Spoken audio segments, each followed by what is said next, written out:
It's Red Eye Radio. Gary McNamara and Eric Harley talk about everything from politics to social issues and news of the day. Whether you're up late or you're just starting your day, welcome to the show. From the Uniden America Studios, this is Red Eye Radio. All across America, 86690 Red Eye. He is Eric Harley, and I'm Gary McNamara. Welcome and good morning.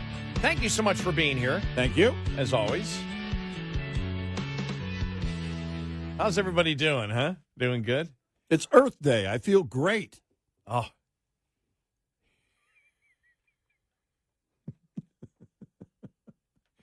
It is. Remember, only you can prevent forest fires. Wait, that wasn't Earth Day, was it? Never mind. It is Earth Day. Yeah. Yes, it is. Yeah. It is Earth Day, and let us go back. Let us go back 15 years ago when we played this the first time. We're going to do the extra bonus, so and play the Beavis and Butthead. Okay. One. Okay. It is Earth Day, and this goes back. It's even longer than 15 years ago when you and I did this. Yeah. For Earth Day, and it was the tree huggers, the famous tree huggers and Earth First. But this is where somebody added Beavis and Butthead to it, which makes it even funnier. Yeah. All right. See if we can get this going here. All right. Here we go. Okay. Hey, Butthead, where are we? I think we're lost. Cool. Maybe we'll be on the news. Oh, yeah. Yeah, that would rule. I want the Whoa. You hear that? What is it? The old grove!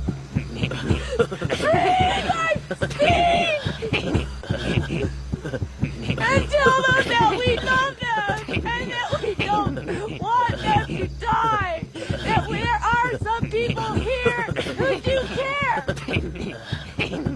So I want you to know that, trees. That we care. I think we are deeply hurting in America. I think we are deeply craving answers. I think that we've lost our identity as we have evolved into technology and into industrialized society. No. Bring me to this cathedral. Bring me to those guys. Bring me to this rock that has the most incredible life. Yeah, really.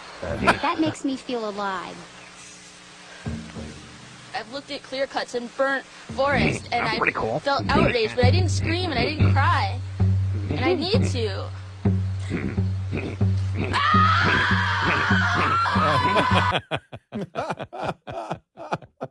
The only thing is, the Beavis and Butthead misses the narrator. Yeah.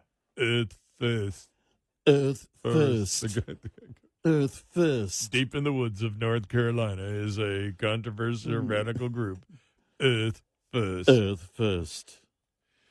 Environmental group Earth first. I am convinced that this was the beginning, that video was the beginning of the... Yeah. Can't do anything with you. Yeah. I'm not looking at you, and it sounds like I'm afraid to look up because I'm going to see Beavis and Butthead across from me. We're right here. Yeah. So you guys are Red Eye fans. Yeah. No. Does Red Eye rock? Yeah. Yeah. Yeah. Especially when you drink coffee. I swear to you, I'm not going to. I've never had a show where I've laughed so much. It's been one of those shows. But I do believe at the beginning, the absolute beginning of the radical transgender movement came from that video. And that woman saying, The Rock is living such an incredible life. And they figured if we can sell that to the idiots out there, we certainly can sell that a man can be a woman because a man says so. Uh-huh. And then make you feel guilty if you don't agree with it. Yep. Yeah. Make America great again. Does that hurt your throat doing that after a while? No. Oh, okay. Just No, not at all. I think it would hurt me. So I saw this article yesterday. I can't remember. I saw the headline. And immediately I was interested in it because I went, really? You got a solution? Huh. No.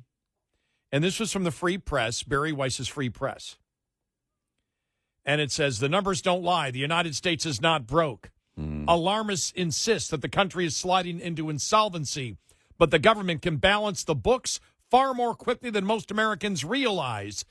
Now, it was written by, in the Free Press, it was written by, I'm not making this name up, Doomberg. Yeah. And so I'm like, okay, what's the solution? What's the idea? Right. Yeah. There are none. Yeah. What does he talk about? Here's the solution. A popular tool used in financial turnarounds is zero-based budgeting, where every dollar of spending is frozen until it can be justified. Developed by management expert Peter Fear, the technique is not without controversy, especially among employees subjected to this rigorous process. Taken to the extreme, all spending, including salaries and bill payments, is halted, even to the point of damaging the business and breaking contracts, and outlays are reinstated selectively and systematically. A stunning amount of what happens in business and government is simply not necessary to the underlying mission, and the U.S. federal government is undoubtedly the largest and most obvious candidate for such reform. Purging the system entirely would be disruptive because the government has entrenched itself in virtually every corner of the economy. Its absence would mostly be celebrated, not bemoaned.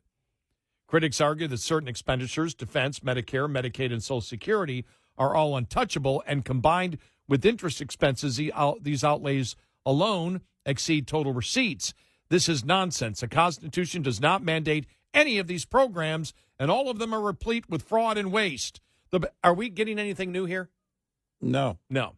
No, not at all. The budget for the Department of Health and Human Services has more than doubled since the Affordable Care Act was passed, adding an extra $1 trillion to U.S. spending. This is despite the fact that ACA was sold as a measure to lower overall health care costs.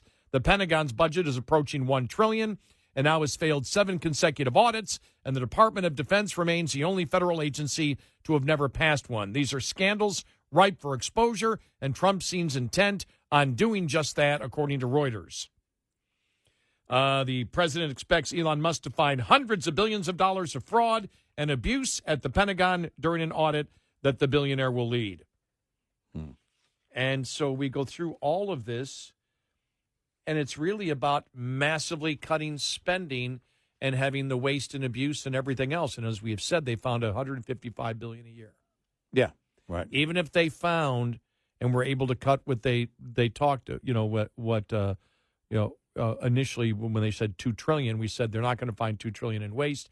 Then they went to $1 trillion. Now it's $155 billion by next year. And I saw another story. Elon Musk is out in a couple of weeks or a month or whatever. Right. That he's done at that particular point. And then they talk about the fact of we could simply tax the daylights out of people. I mean, everything that he talks about, it's like, oh, no, we could do it very quickly. Well, of course we could do it quickly. There's a little bit of a problem there, though. You've got to get Congress to pass it. Yeah. They're not going to pass it. Right. There has to be the political will of the people. Right. To get this done. It's alarmists insist that the country is sliding into insolvency, but the government can balance its book far more quickly and than most Americans realize. No, we could cut everything drastically. Yeah. We know how to do it. It reminds me of the thing, well, we have the solution. We have the solution, for example, if we just cut 5% every year, all Congress has to do is vote it in and it's done. Oh my God, I didn't know it was that simple. It's that simple, just 5% for the next 10 years, 5%'s nothing. Oh God, well, Congress can do that. Well, then there isn't really a problem. Term limits. All we need to do is get term limits. Oh, look, we need to get Congress to take a pay cut. All Congress has to do is vote themselves a pay cut. Right. Down to $1 a week. I mean, it's just like, I have respect for the free press and what Barry Weiss is trying to do, but this article is pure BS. All we need to do is tax gasoline $10 a gallon. Yeah. And nobody changed what they're doing in terms of how much gas they use. Here it is. The federal government has enormous taxing power and a vast resource base to leverage. Would taxing wealth directly be unpopular? Absolutely. Would doing so cause economic disruption? You bet. But one thing is certain, total federal deficits amount to just over 1% of the nation's household net worth, and the entire gap could be closed with an annual wealth tax. And then there's a possibility of raising money implementing tariffs. The U.S. imported nearly $4 trillion of goods and collected $77 billion in revenue, or just 2% of the total value crossing the border. Raise this revenue lever to 20 to 25% would reduce the current deficit by half.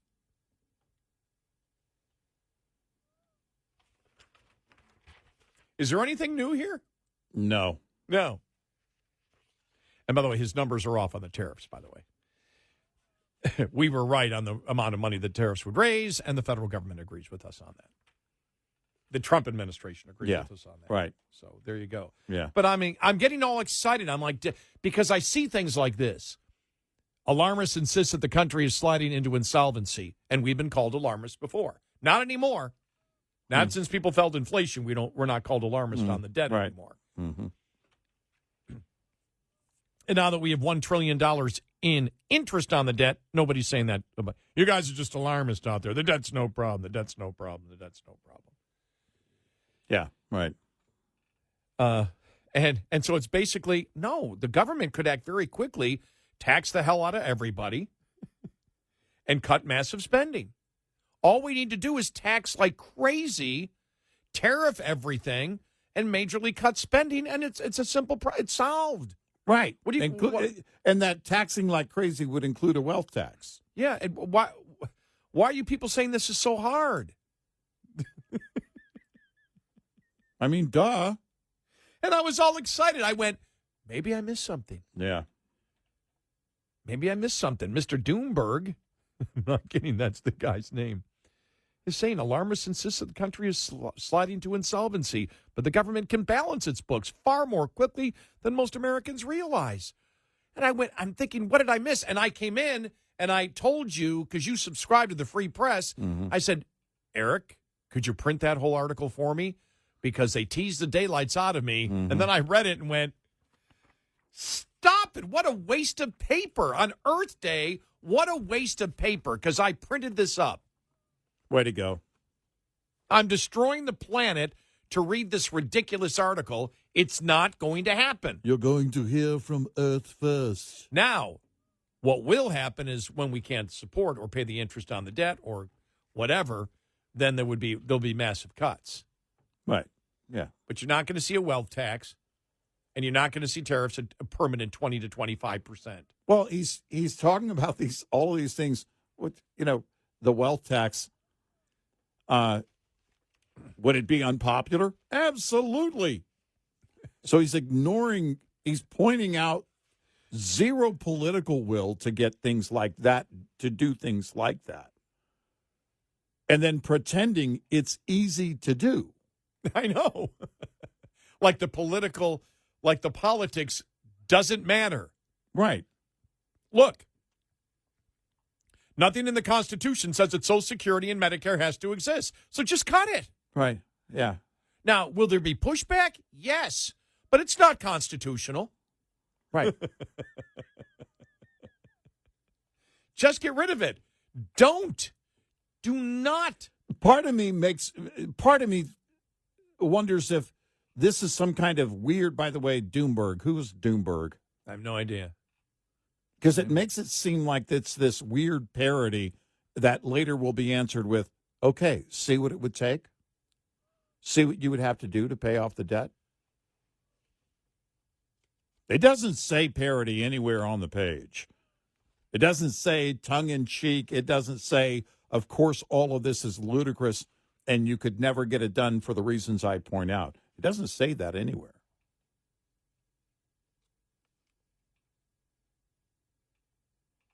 But it's just the way it's written.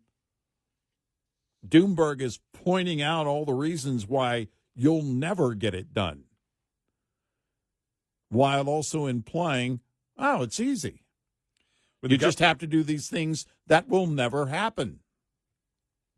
With government expenditures and monetary policy trade-off matters through a balanced combination of spending cuts, increased revenue generation, lower interest rates, the government could balance the books more quickly than most anticipate. Far from being broke, the U.S. government just needs a classic workout. As far as turnarounds go, this is utterly achievable. Yeah.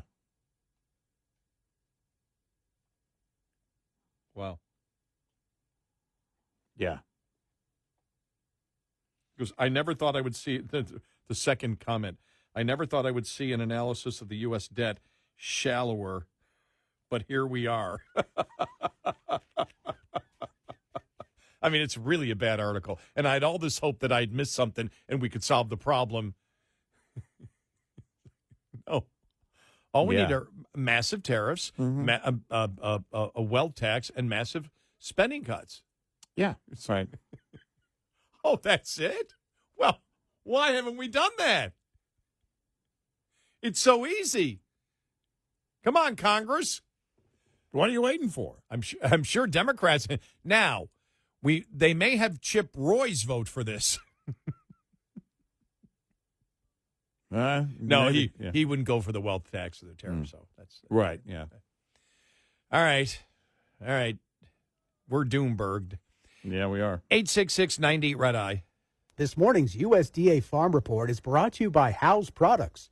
Tested, trusted, guaranteed since 1920. What the guac? An increase in domestic avocado production. USDA economist Catherine Weber notes from the latest Fruit and Tree Nut Outlook. The California Avocado Commission estimates that California will produce 375 million pounds of avocados in marketing year 2024-2025. This is up 3% from last season. 44% above the 3-year average. If realized, this California avocado crop would be the third largest in the last decade. California produces approximately 90% of the avocados grown in the U.S. each year, most of which are Hass and Hass-like avocado varieties. Net U.S. production, which is domestic production minus exports, represents about 10% of fresh avocado availability in the United States, with imports accounting for the remainder. Weber adds California growers are reporting elevated prices for avocados, particularly for larger size produce. I'm Rod Bain reporting for the U.S. Department of Agriculture in Washington, D.C. This report brought to you by Cenex Fuels and Lubes.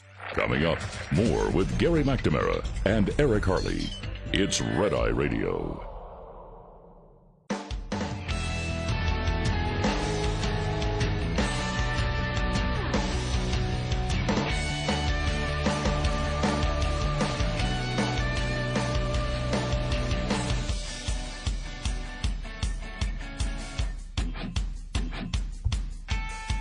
It's Red Eye Radio. He's Eric Harley, and I'm Gary McNamara. Welcome and good morning. Thanks for being here, as always. We do. Thank you. Appreciate it, as always. Just this is really interesting. After the death of Pope Francis, there is a spike in converts to the Roman Catholic Church as young adults reportedly seek moral order after the pandemic years. Interesting. While people may convert to Catholicism at any time of the year, the Easter season is when many choose to do so. According to the National Catholic Register, certain dioceses are reporting increases of 30, 40, and 50%, and even more than 70% this year. One particular diocese in Fort Worth, Texas, has seen spike in the numbers where the number of converts from Easter of 23 till now went from 896 to 1,544, an increase in 72%. Wow. Interesting. So many are desperate for authenticity in their lives. Oh, wow. Interesting.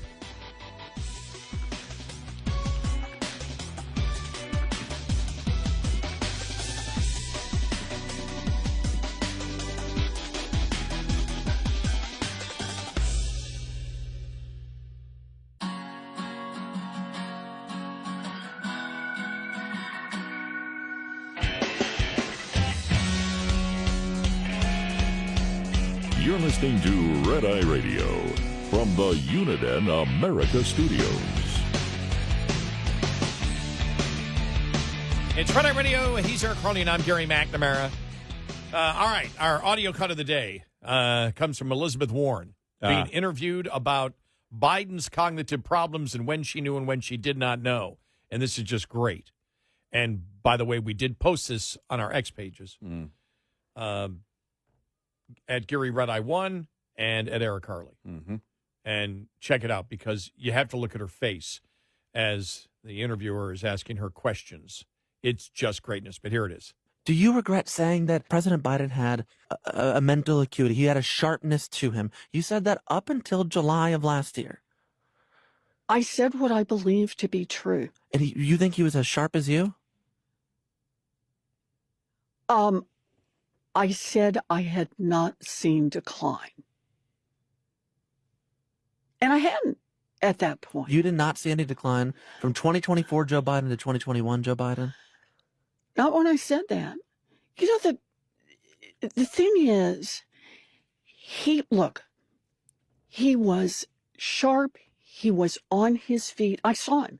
Live event. I had meetings with him a couple of times. Senator, on his feet is not praise. He can speak in sentences is not praise. All right. Fair enough. Fair enough. Look, the question is, what are we going to do now? The question is, why did I agree to do this podcast? The question is, why did I say those things when I said them? Speaking of liberal women, matchmakers near D.C. say that liberals are refusing to date supporters of President Donald Trump and are now wary of Tesla owners as well. Even if they're liberal? Apparently. Tesla owners? Yeah. Yeah. All right.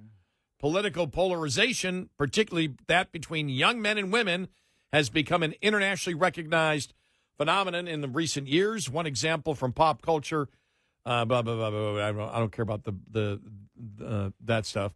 Talking about Hollywood people that get together. That's a whole different ball game. Mm-hmm. Hollywood people that may have different politics. That doesn't matter. That doesn't count. Man. Jeez. Wow. We don't care about a TV show, Love is Blind. But Axios reported that political polarization is acutely felt in the Washington, D.C. area as government officials and operatives of political parties look for love. It's just so polarizing, said one matchmaker. It always has been, but it's on steroids now. One new aspect driving tension in the dating world is the Department of Government Efficiency laying off government workers in D.C., a new fixture in many dating app bios. D.C. singles reportedly told Axios, laid off by Doge. Another D.C. matchmaker spoke about current polarization, noting that many clients quickly declare they will never date someone from the opposite political party before she even asks. The problem has worsened with the new administration, particularly with Tesla's founder Elon Musk's involvement in Doge. 5 years ago, I was hearing, I couldn't date a Trump supporter. Now it's like I cannot date someone if they drive a Tesla. OkCupid, a popular dating app known for analyzing trends among their users, gave Axios statistics confirming how the dating game has changed. The app's representatives claimed that before last summer, 45% of app users in D.C. said they wanted to match with a member of their own political party. That number rose to 51% after Trump was elected in November, and then to 58% after Inauguration Day. Trump supporters are reportedly behaving differently now than they did during Trump's first term, too, despite the tension. More people in Washington are openly expressing their conservative views on dating apps, telling Axios a departure from Trump's first term when some conservatives listed their political affiliation as moderate in their bios. One D.C. resident reported seeing numerous photos on dating apps of people posing with the president or appearing in his Oval Office. So there you go. Yeah.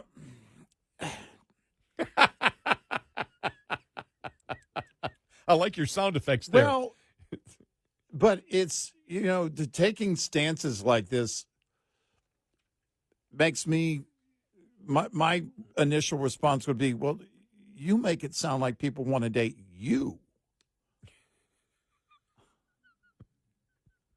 You make it seem as if people are missing out on your greatness when you are going on and on and on, clearly describing why no one would probably want to date you.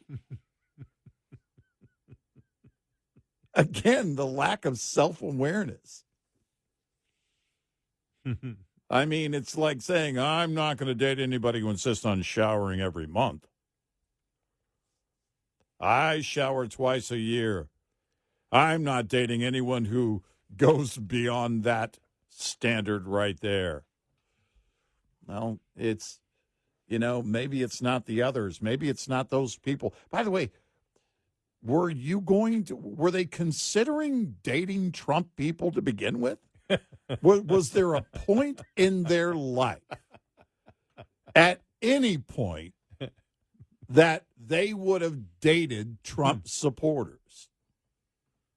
No, there's not.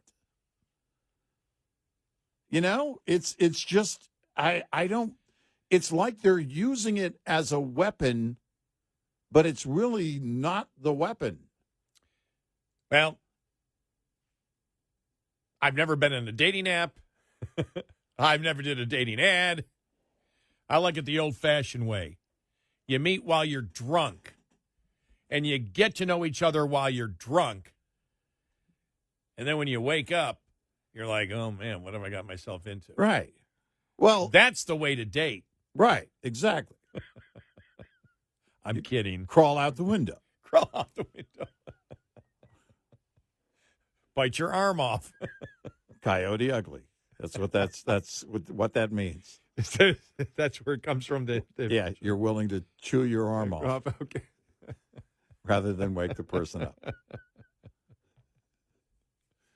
Well, when you look at it, I can't speak for myself. Look, I'm still wondering what. I still question my wife's ability to judge. We've been together for 36 years. So, that's her biggest flaw. Yeah, see, but that's us. Yeah. We're the complete opposite. Right. We're not picky. We're questioning why they like us.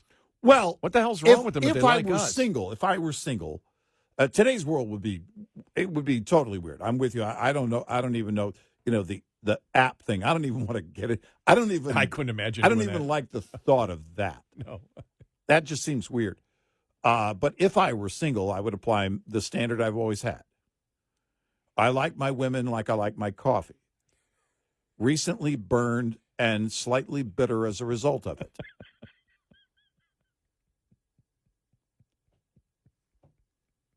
Now, I don't know how you put that into the app as your criteria, but that's kind of where I start. That's the stand. This is the thing too. I believe this has to be generational. There is this movement from young people. We talked earlier about Catholicism, right? Mm-hmm. But looking for something genuine. But that includes conversation, That includes people who are real. One of the things that's going on right now with women is that, they don't have a great deal of confidence in men. No, that's a great point. And that's a great point. This actually is not something that is unique to our society. It's going on right now across the world. Yeah, you're right. And it is that you've got to have that confidence. If you're looking, if you're talking about a long-term relationship, but then a forever partner, a mate for life, then the things you have to think about are being able to stand up for things, being able to do things, being able to not just provide, but help provide, being somebody who's willing to do the job, what it takes to be a partner in that relationship. We did, in terms of building a household, if you want to have a family, making sure everything is proper for that family, which includes making a living, earning a living, and doing all of that. We did a story a couple of months ago Mm-hmm. on this same thing where it was liberal women can't find liberal men that are strong. Right. Right. And they're like, why are only conservative men strong and more the kind of masculinity that we're looking for? Right. That was a complaint that they had from the datings. They need to get that story and throw it in this one. Right. Because Exactly. we were like, wow. Well, it's because like liberals were, I don't want to date a Trump supporter, but or a conservative, but they seem to be much stronger type of, the kind of masculine personality that I would be looking for, much more strength, a little bit more I guess goal-oriented, aggressive, whatever, and I don't mean aggressive in a bad way, but in a good way, and I can't find that in liberal men, and they were complaining to the dating sites that they can't find a strong liberal man. Well, no, I mean, you think about it. There's been this move toward, this, and it's not just that they're more feminine or less masculine. It's also they don't believe in the same values of what is proper in terms of what you need to do for your own life. A lot of people today, in fact, I had a female family member tell me, and she's in her early 40s, tell me recently, you would be surprised how many men my age, in their early 40s, don't own a car. They don't own anything. And owning a car isn't just about your freedom of getting in the car and driving, right? Or driving something cool even, or getting from A to B. It's also about the responsibility, everything that it takes to own, maintain, take care of, properly pay for, pay off, insure, navigate on the highway yourself, ultimately across the board, something that you're responsible for, but a piece of property. But it's also your freedom and sense of adventure that makes you want to have all that responsibility and do all that work to have, whether it's a car, a house, that's whatever, a part whatever of it, you but, own. But that's just one part of it. Yeah. It's everything, and it includes that great deal of responsibility in that ownership. And those are things that have gone by the wayside in terms of priorities. I'm thinking of every woman I ever dated before, politics never came up. When it did and we differed, the breakup wasn't bad. It was like, we're just not compatible. Right. I don't know if it would be that way today. Yeah. But I never, ever brought up politics at all to begin any dating with anyone. But the vast majority of women I dated were conservative. Yeah, right. And I didn't ask day one. Right, right. Yeah. So, but, yeah, that's interesting, though. But yeah. Imagine dating in D.C. Oh, man, forget it. Oh, wow. Yeah, no way. That could be a show all in itself. Yeah. 866-90-RED-EYE. We'll be right back with more Red Eye Radio with Eric Harley and Gary McNamara.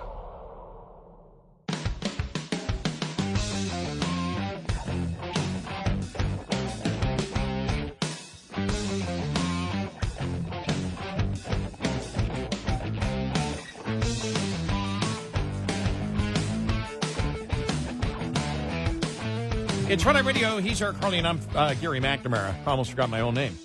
The annual cancer statistics report from the National Cancer Institute was published yesterday. It shows some signs of progress. Overall rates of new cancer diagnosis and cancer-related deaths have declined. Between 2018 and 2022, cancer death rates have decreased by 1.7% each year for men and 1.3% for women. Now, they don't use COVID as, I thought, well, it's got to be COVID, right? People died, so they didn't die of cancer. No, they put that into the calculation. Cancer deaths rates are falling among both men and women because of many factors, including better screening, early intervention, more advanced surgical approaches, and better targeted therapies, said Dr. Mark Siegel of Fox News senior medical analyst. Smoking-related cancers, though, this is a huge thing. In particular, lung, bladder, and larynx saw a significant decline in new cases and deaths. You know, I was looking at Hollywood actors the other day that died of lung cancer. I just happened to see it on YouTube, and I went through how many smoked. You'd be amazed how many of these Hollywood actors and actresses smoked 4 to 5 packs of cigarettes today. Wow. That's almost as if you never put down a cigarette. You're smoking constantly. Right.